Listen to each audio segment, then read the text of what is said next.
Hey, how's it going, universe? Welcome to another daily video. Today we're going to be talking about The Old Guard, the recently released Netflix film. It is directed by Gina Prince-Bythewood. Screenplay is written by Greg Rucka, based on a graphic novel series that he also wrote by the same name, The Old Guard. It stars Charlize Theron, Kiki Lane, Matthias Schoenaerts, Marwan Kenzari, Luca Marinelli, Chiwetel Ejiofor. I always mispronounce this guy's name. He's a good actor, though. So no disrespect, Chiwetel. Harry Milling, Veronica No, and others. The synopsis is a covert team of immortal mercenaries are suddenly exposed and must now fight to keep their identity a secret just as an unexpected new member is discovered. So, this is the latest Netflix release, like I said. This movie is a tedious bore. It's one of these kind of high concept movies. You know, it feels like something from 15 years ago when they were just kind of optioning every comic book related property. You know, I guess like Mark Millar got a lot of traction in those days. Kick-Ass, if you've ever seen Kick-Ass. Kick-Ass, I would suggest, is maybe one of the only like really good ones of this kind of genre, this kind of high concept graphic novel style storytelling. And it's not because of Mark Millar. Mark Millar is an awful writer.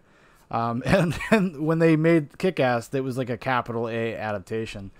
And this feels a lot like the same, except it feels like Kick-Ass 2, where Kick-Ass 1 was adapted. The material was adapted. It felt like it has its own life and its own voice and its own kind of spirit, but was still hearkening to the concept. And this one feels like Kick-Ass 2, where it's like tedious, tonally all over the place, mismatched. And I couldn't help but shake that vibe.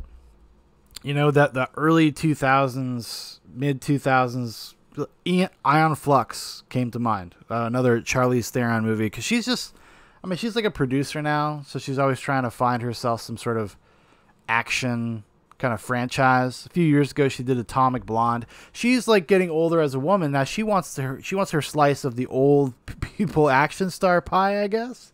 I think it's what we got: Tom Cruise, Liam Neeson. Others. I know there's others. I'm blanking right now, but you know what I'm talking about. You know what I mean. And she wants to be part of that guard. Keanu Reeves. That's right. Keanu Reeves as John Wick. Because she actually said she wanted her character from Atomic Blonde and John Wick to like have a crossover movie. Sounds like the dumbest shit. It's like one of these things where actors kind of reveal like the shallow awfulness of themselves. Like they're not. Like Charlize Theron is obviously not actually like attuned to like what is a good story and what makes a good movie. This would be an example of that, in my opinion. It's directed really blandly, and it's tedious. Like I said, it's not paced very well, and it's really boring. And for characters that are immortal characters that have been alive for hundreds of years, you would think these people would have some sort of internal life that would be interesting. Like we would explore the idea of what it's like to be immortal in some sort of more depth, other than just feeling sad, other than just feeling dour. Because basically they just talk about being mercenaries. They don't talk about any type of like private lives they have, their private pains, in any more depth than in passing. It's just there as like window dressing to basically say like, oh, well, it's not completely shallow. It's not this isn't completely full. See, this is deep. We're saying things be like, oh, you don't know what it's like. Everybody, you stand still and everybody else in fast forward. That's what it's like to be an immortal. And you're like, oh my God. You know, it's interesting because I watched Interview with the Vampire the other day. And in some sort of like, you know, you can extrapolate kind of a similar theme from the two movies about the weight of immortality and how that affects you as you psychologically have to deal with like kind of just passing through time. And that movie, while camp, I love it. It's a camp classic, in my opinion, but it way more thoughtfully deals with the same type of ideas, the same material. And it doesn't boil down its characters to just like these kind of just nothing stereotypes. Like, I can't even remember like anything specific about almost any of them. The only one I remember at all is like is Charlize Theron, because, you know, apparently she was worshipped as a god. And they show you a little bit of her flashback. And then what they do to build her character, because I feel like this is a post-production decision. Like, it's like they didn't have enough of like a through line to intrigue you, to keep you kind of hooked into the movie. You need some sort of personal grounding, some sort of personal stakes. You got to care about these people to some degree. And instead of just kind of telling you why you should care, what they do is they create this kind of convoluted and contrived flashback thing where every 20 minutes you get another piece of the flashback till it's revealed at the end, like what it really happened to her trauma. It was weird because I feel like you could have done like, it's over 2 hours. It's like 2 hours and 5 minutes. If you had done like 25, 30 minutes, like your first act is setting up the old guard, is setting up these immortals, and basically do like a kind of like a montage introduction of all of them and make it really slick and stylish and show me where they came from in the different time periods and maybe give me a little bit of their personal life, at least for a few of them, right? Like to give us some sort of more weight to their relationships. And just have like Charlize Theron be the one that's finding them all throughout the ages. Like she's the constant. And that would have been cool if that was just up front, if they were just up front with what happened. So I could understand and I could actually kind of engage in the drama when it was trying to be dramatic, when it was trying to like get me to empathize or feel sympathy for these characters, especially Charlize Theron's character. It wants you to feel like bad for her. Like she's, the weight of the world and just heavy and a lot of pathos, and it does not work. It lands completely flat.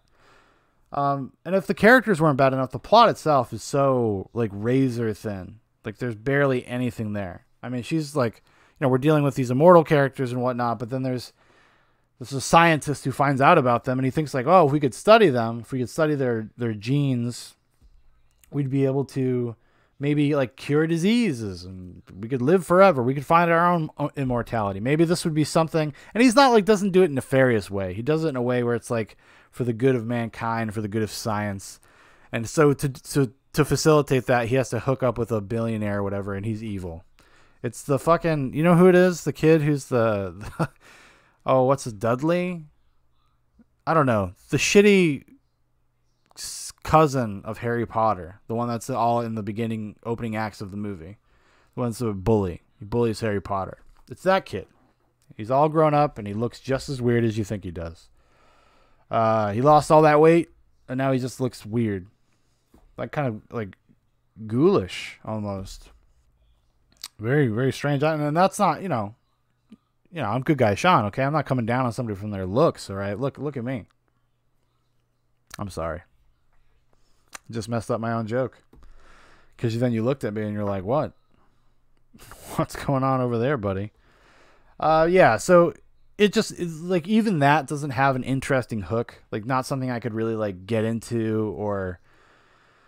I don't like pull me along. I had such a hard time getting through the movie. I was so bored. And when I wasn't rolling my eyes, I was just everything in my being like was frustrated. Like, cause I just wanted to shut it off.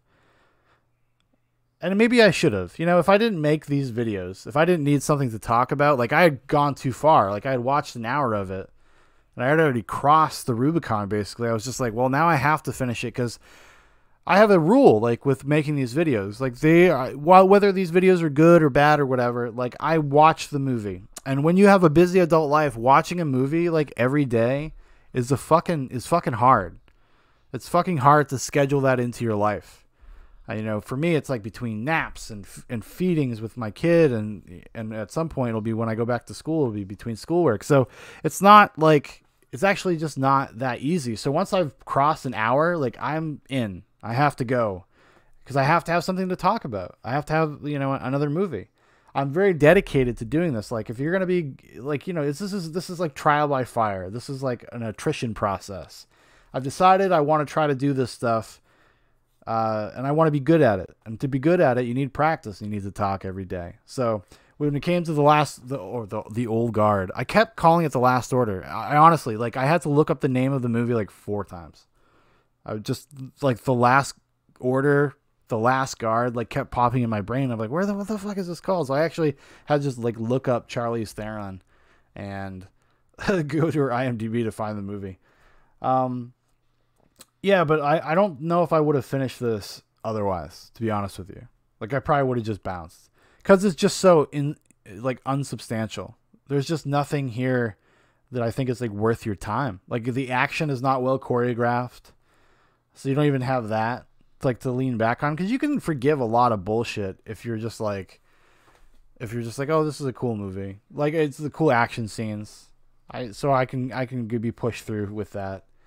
You know, it in a weird way, it reminds me of this movie Wanted, which I think was based on a Mark Millar comic book. I'm not sure, but I know Wanted was based on a comic book, but it reminded me a lot of Wanted, and except without kind of the overly stylized thing. If I give this movie any credit, is that it does try to maintain like a sense of groundedness, for lack of a better word. It's not overly designed. It's not overly stylish in the way something like Wanted was.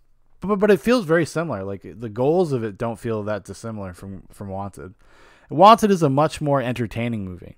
I have not seen Wanted in about 15 years, so don't quote me on that, but I remember it being at least entertaining. I didn't think it was good per se, but I was like, oh, but I wasn't like offended.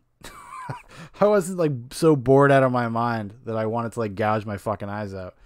I don't know if it's just like the crop of good movies I've been like really kind of deep diving in, not necessarily for the daily videos. You know, some of that stuff is just like, well, it's there. We're going to watch it. I'm going to check it out. But I've been deep diving into movies. I've been reading a lot more books and like really just kind of engaging intellectually with things again for the first time in a couple years. And like, so when I come up against stuff like this, it's really, really feels like somebody's putting a fucking drill to my head, you know, like, cause when you start talking about things like Starship Troopers, like in depth, or Stanley Kubrick movies, and then you go and see what the fuck else is on offering out there. Like when you get stuff like this, even though I know they're different things, then you got to separate them. I understand that. And I appreciate that, but this was a little beyond the pale for me, man. Because not only that, because it has been given a complete critical pass. Like it checks all of these like woke diversity boxes, and it does it in a way that is so pandering that it just becomes gross. It doesn't even serve the purpose that you think it would serve, as being like good for representation or whatever. It's like, no, this is just tokenism. And like acting as if like just because you have a character of a certain persuasion or a certain skin color, like that is like makes it a good character, is not true. And that's all over this fucking movie. And it just feels like gross. It feels like cynical and like self-congratulatory on their part, where you just can hear them patting themselves on the back for some of this shit. Some of these bold creative choices they were making. I don't know, because it got good reviews as far as I know. I think the Rotten Tomatoes is like oh my god, I forgot the name again. I was going to type it in. I almost read the last order. I think the Rotten Tomatoes is somewhere around 70 something percent. Let's look. Let's do it live. Rotten Tomatoes. Yeah, it's great. It has an 81% from critics. From critics. Okay, so that's just like, that's fucking insane. That's fucking nuts. This is not an 81% like objective, even on an objective level, it's not that. That's fucking crazy. I mean, like the amount of like cavalcades of shit that they give to other, self-serious like superhero comic book movies, and to give this one a pass tells you fucking everything. I'm telling you, man, that's embarrassing. That's embarrassing. The critics should be fucking ashamed of themselves, because I can see what you're doing. If sequels are made with the same equal mix of character-based narrative and kick-ass action, then the old guard could represent the next franchise to become excited about. Shill. Let's see what's a bad one. So Richard Brody from the New Yorker. Prince-Bythewood invests the hero's solitude with keen melodramatic pathos, but it's merely a grace note to a sluggishly paced plot, thinly imagined characters, and rote shootouts. He gets it. The guy from New Yorker, he gets it. But he stands out. I'm looking at tomatoes. The other negative one on here is the old guard hasn't much of a sense of humor. Oh, okay. Well, it's not. It has nothing. Actually, it's very self-serious. Self-serious in a way that would make like Zack Snyder cringe.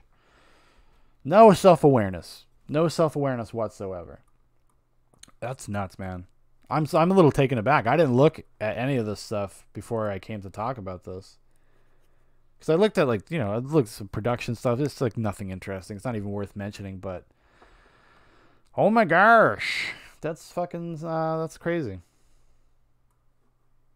Oh, that guy from the New Yorker, he's a fucking hero. He's a hero. I don't know. It's weird because it's like, it literally feels like gaslighting. Like they're just straight up lying. They're just not being honest. It's not a good movie, everybody. I know I've said that already like 100 times. It's not a good movie.